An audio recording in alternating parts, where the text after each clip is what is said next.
दोस्तों Benjamin Netanyahu ने India card खेला है यूएस के खिलाफ। जी हाँ दोस्तों, अगर आप देखें तो यूएस ने इजराइल को कहा कि देख लो, तुम्हारा कोई भी पावरफुल फ्रेंड नहीं है सिवाय यूएस के। तो यहां पे नेतन्याहू ने जवाब दिया, ऐसा नहीं है। मैं जेडी वॉन्स के इस बात से बिल्कुल भी सहमत नहीं हूं। उन्होंने कहा कि एक छोटा सा देश है दुनिया में, वो हमारा बहुत अच्छा मित्र है, और वो देश में मात्र 1.4 बिलियन लोग रहते हैं। जी हाँ दोस्तों, भारत की बात करते हुए उन्होंने, आप देख सकते हैं, ये बात कही है। लेकिन यहां जानने वाली बात यह है दोस्तों, ये बस और बस एक, अगर आप देखें तो रिटोरिक नहीं है, इसके पीछे छुपा है एक स्ट्रेटेजिक मैसेजिंग। जी हाँ, यूएस को कुछ मैसेज दिया जा रहा है इसराइल के द्वारा, जिसमें वो भारत का नाम ले रहा है। तो क्या हो रहा है, पर वो सब देखने के पहले, सबसे पहले क्या एग्जैक्टली नेतन्याहू कह रहे हैं, आइए जरा पहले आप ये देख लीजिए। If I was in the cabinet of the Israeli government, I might not be attacking the only powerful ally that I have anywhere left in the entire world. What was your reaction when you heard that? First of all, I respect J.D. Vance. We have a very good relationship, but doesn't mean that I agree with everything that he says. And I have to point out this: Donald Trump is the greatest friend we ever had in the White House, and I stand by that completely. Secondly, we have some other friends, like a small country called India. You know, it has 1.4 billion people, and boy, do we have a tremendous support there. You know, I have this Facebook thing, and I'm just flooded. दोस्तों Benjamin Netanyahu के जो statement हैं, ये कोई ऐसे ही समय पर नहीं आ रहे। दरअसल अगर आप देखें तो इजरायलीज क्लियरली देख रहे हैं कि यूएस के साथ उनकी जो मित्रता है, ये कहीं ना कहीं छिटक रही है। जो, अगर आप यूएस में जनमानस की बात करें तो इसराइल को लेके जो कहीं ना कहीं पब्लिक ओपिनियन है, ऑल टाइम लो पे है। बहुत ज्यादा नेगेटिव परसेप्शन यूएस में देखने मिल रहा है।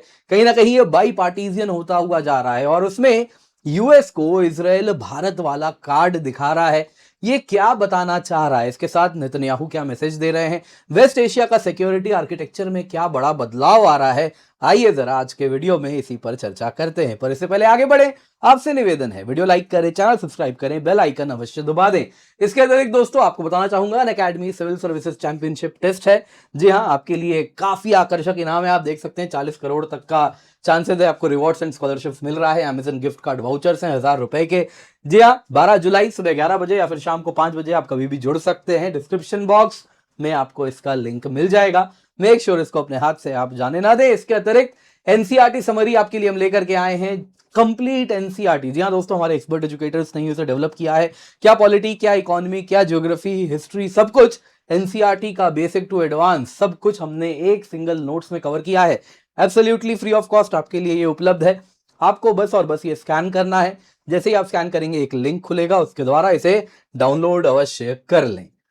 सबसे पहले दोस्तों आइए जरा नेतन्याहू ने क्या कहा, जल्दी से एक बार मैं उसको बता देता हूं। तो दोस्तों पूरी कहानी हुई क्योंकि पिछले महीने की बात है, व्हाइट हाउस में यूएस वाइस प्रेसिडेंट जेडी वांस ने, उन्होंने कहा कि देखिए, ऐसा उनसे पूछा गया कि इजराइल बड़ा नाराज है यूएस ईरान एमओयू से।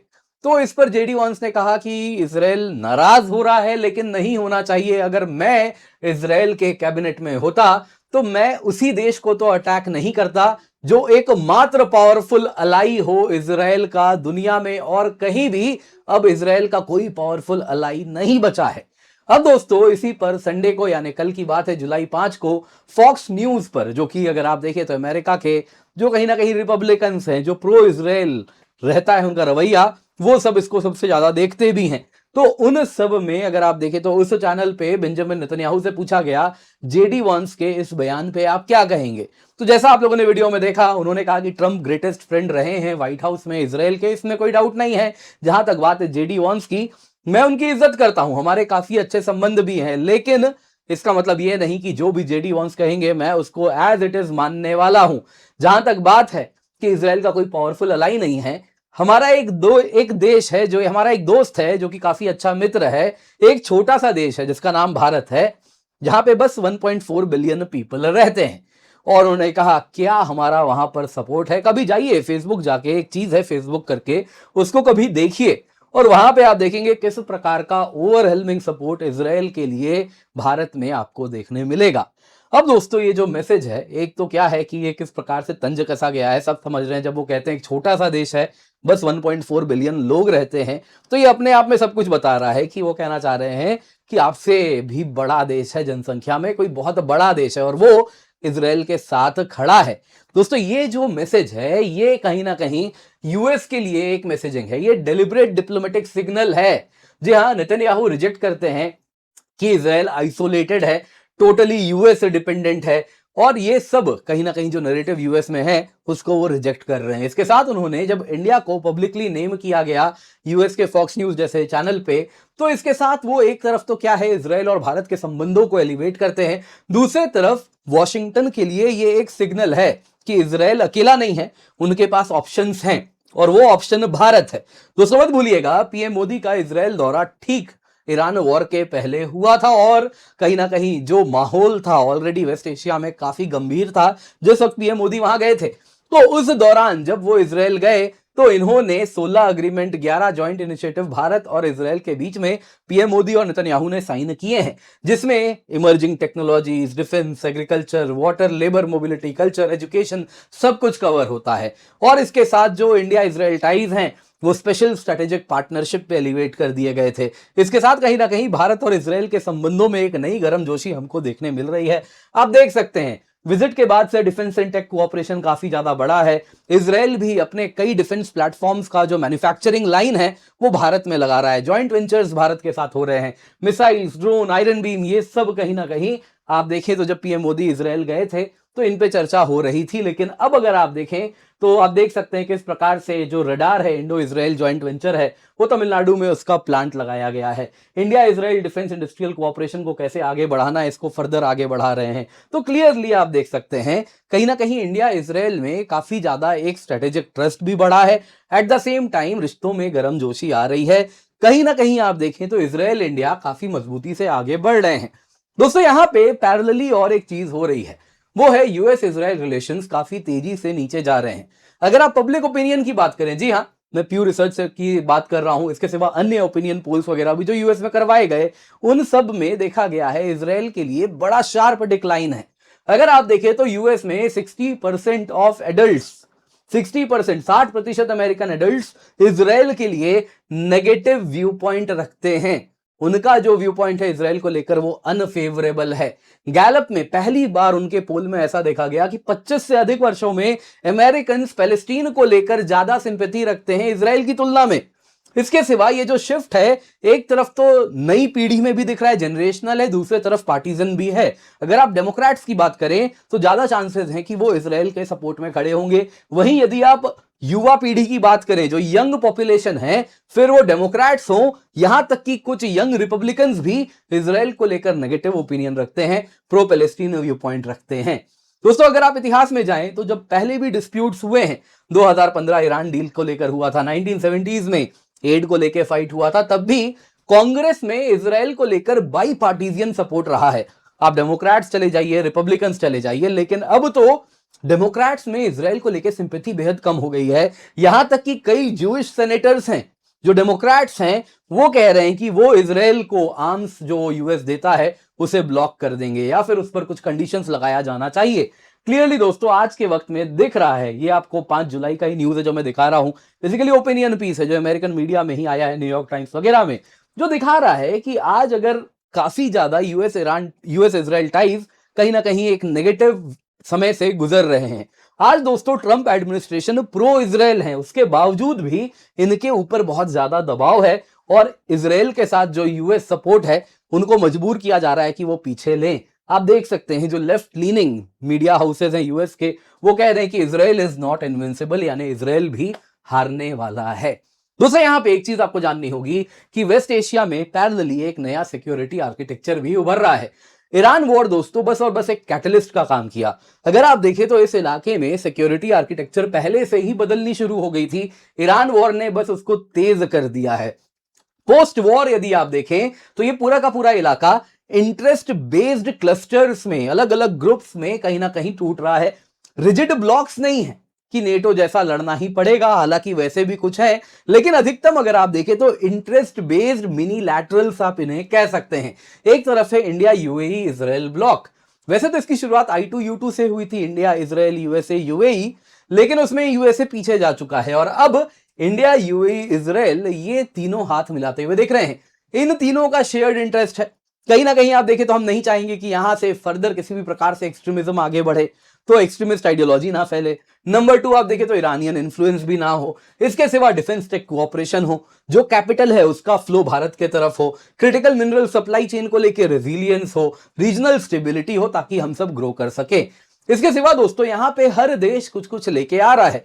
इंडिया स्केल लाता है, इंडिया मार्केट लाता है, इंडिया डिप्लोमेटिक वेट लाता है। वहीं इजराइल अगर आप देखें तो डिफेंस एज लेके अपने साथ आता है, drone, cyber, missiles, electronic warfare, next generation technology लाता है। वहीं यूएई अगर आप देखें तो कैपिटल, पैसा लाता है, पोर्ट्स लाता है, इंफ्रास्ट्रक्चर लाता है, and at the same time अगर आप देखें तो एक व्यू पॉइंट लाता है जो कि इस पूरी दुनिया में जो लार्जली इस्लामिक वर्ल्ड है उसमें बात करता है मॉडरेशन की। जहां पे बाकी कंट्रीज रेडिकलिज्म की तरफ जा रहे हैं, पाकिस्तान जैसे, वहां यूएई वो आवाज है जो कहता है मॉडरेशन की। दोस्तों वहीं अगर आप देखें तो दूसरी तरफ और एक ग्रुप है यहां पे, सऊदी, पाकिस्तान, तुर्की एक्सेस हमको दिख रहा है। लार्जली ठीक इनका उल्टा जो एक्सट्रीमिज्म की बात कर रहा है, सुन्नी इस्लामिस्ट इस इलाके के एकजुट हो रहे हैं। जिसमें आप देखें तो तुर्की वही एंटी इजराइल रिटोरिक लाता है, हमास के लिए सपोर्ट लाता है, इस्लामिक वर्ल्ड की लीडरशिप चाहता है, जिस वजह से सऊदी थोड़ा सा दूरी भी रखता है। वहीं अगर आप पाकिस्तान की बात करें तो तुर्की के साथ उसके मिलिट्री टाइज हैं, सऊदी के साथ तो मिलिट्री पैक्ट है, और शेयर्ड एंटी इजराइल हेट आपको तीनों में ही दिखता है। सऊदी हो गया, पाकिस्तान हो गया, तुर्की हो गया। सऊदी अरेबिया की बात करें तो वो अगर आप देखें तो वो कहीं ना कहीं यूएस से अलग होना चाह रहा है, डाइवर्सिफाई करना चाह रहा है, क्योंकि वो समझ रहा है यूएस के साथ यदि रिश्ते ऐसे रहे तो वो और भी ज्यादा अधिक चैलेंजेस में फंसाने वाला है। तो यूएस के ऊपर वो भरोसा भी नहीं कर सकता कि उसके सिक्योरिटी आर्किटेक्चर पे आप आंख बंद करके भरोसा करें, वो तो अब वो कहीं कभी भी नहीं करने वाला। तो उस दौर में ईरान को काउंटर करना आवश्यक है। तो इस प्रकार से पाकिस्तान के साथ सिक्योरिटी पैक्ट, तुर्की के साथ भी कुछ इस प्रकार से आगे बढ़ना, तो ये सब वो चाह रहा है। वहीं अगर आप देखें तो इजरायली एडवेंचरिज्म इस इलाके में फर्दर ना बढ़े, क्योंकि बात हो रही है, आप देख सकते हैं अरब इस्लामिक कंट्रीज ने किस प्रकार से नेतन्याहू के ग्रेटर इजराइल रिमार्क को कंडेम किया था। जिसमें आप देखें तो एक ग्रेटर इजराइल की बात हो रही है, जिसमें आप देखें तो पार्ट्स ऑफ इजिप्ट, वैसे ही parts of Jordan, Saudi, Iraq, Syria, ये सब ग्रेटर इजराइल प्रोजेक्ट का हिस्सा बनते हैं। तो इस वजह से इस पूरे इलाके में एंटी इजराइल ग्रुपिंग आपको देखने मिलेगी। तो कहीं ना कहीं सऊदी उसके खिलाफ भी एक तरीके से एक ग्रुप बनाना चाह रहा है, जो कि आप यहां पे देख सकते हैं। वैसे ग्रेटर इजराइल में यूएई कहीं भी नहीं है, आप ये चीज देख सकते हैं, और यूएई सऊदी का इस वक्त एक चैलेंजर भी है। तो इसलिए सऊदी के भी खिलाफ ग्रेटर इजराइल प्रोजेक्ट हो सकता है, तो यूएई भी इजराइल को सपोर्ट कर रहा है। तो काफी चीजें यहां कनेक्ट हो रही हैं। बॉटम लाइन क्या है दोस्तों, अगर आप देखें तो यूएस इजराइल अलायंस फाउंडेशनल है, ऐसा नहीं है वो अभी का अभी टूट जाएगा। ओपिनियन पोल्स कितना ही नेगेटिव क्यों ना हो जाए, क्योंकि उनके बीच में जो सामान्यता है, जो जिस प्रकार से अगर आप रिश्तों की बात करें तो वो समानता जिस प्रकार की है, वो कहीं ना कहीं वो रिश्ते इंस्टीट्यूशनली इंटरलिंक्ड है। वो किसी केवल व्हाइट हाउस के अधीन नहीं है, उसके नीचे एक बड़ा इंफ्रास्ट्रक्चर है पूरा का पूरा गवर्नमेंट मशीनरी का, जिसमें यूएस और इजराइल बंधे हुए हैं। लेकिन हाँ, अगर दरार आएगी तो नीचे तक जाएगी, भले उस दरार को नीचे जाने में समय लगेगा, लेकिन ऐसा नहीं है कि अभी का अभी वो टूटने वाला है, वो थोड़ा समय लगेगा अगर चीजें अभी नहीं सुधारी गई तो। दूसरी ओर अगर आप नेतन्याहू की बात करें तो वो स्मार्ट हेजिंग कर रहे हैं, इंडिया के राइजिंग वेट को रिकॉग्नाइज कर रहे हैं, वॉशिंगटन को लेकिन रिजेक्ट भी नहीं कर रहे हैं। वो कह रहे हैं ट्रंप सबसे अच्छे मित्र हैं हमारे, जेडी वॉन्स की मैं इज्जत करता हूं, यूएस ने बहुत किया है इजराइल के लिए, वो सारी बातों को एक्सेप्ट कर रहे हैं। तो वॉशिंगटन को रिजेक्ट भी नहीं किया जा रहा है, तो वो भी बड़ा स्मार्ट डिप्लोमेसी यहां खेल रहे हैं। जहां तक बात है नेतन्याहू की भारत को लेकर जो शाउट आउट है, वो दोस्तों केवल रिटोरिकल नहीं है, उसके पीछे अगर आप देखें तो पोस्ट ईरान वॉर रियलिटीज आपको दिख रही हैं, जिसमें जो ट्रेडिशनल पिलर था इस इलाके में यूएसए, उस पर भरोसा सभी को खत्म हो चुका है, क्या इजराइल, क्या सऊदी, क्या यूएई। दूसरी ओर नए अलाइनमेंट्स बन रहे हैं, जैसा हमने ऑलरेडी जिन पर चर्चा की, जिसमें इंडिया, इजराइल, यूएई है, जो कि एक सिक्योरिटी टेक एक्सेस बन के यहां पे निकल रहा है। वहीं अगर आप देखें तो भारत एक रिकॉग्नाइज्ड पार्टनर है इस पूरे इलाके में, और जिसमें हमें बैलेंसिंग भी बड़े स्मार्टली करनी पड़ रही है। हम भी अगर आप देखें तो इजराइल के भी मित्र हैं, लेकिन at the same time Iran के साथ भी रिश्ते हमारे ठीक ठाक हैं, तो वो भी हम इंश्योर यहां पर कर रहे हैं। उम्मीद करता हूं दोस्तों आपको वीडियो पसंद आई होगी, लाइक जरूर कीजिएगा। इसके सिवा मात्र 17,999 रुपए में आपके लिए सब्सक्रिप्शन लाए हैं। यूज द कोड KC10 ताकि आपको डिस्काउंट मिल जाए, 1 साल का सब्सक्रिप्शन आपको मिल रहा है। ये ऑफर 8 जुलाई को खत्म हो जाएगा, तो मेक श्योर इसको अपने हाथ से आप जाने ना दें, जल्दी से जाएं, इसका फायदा अवश्य उठा लें।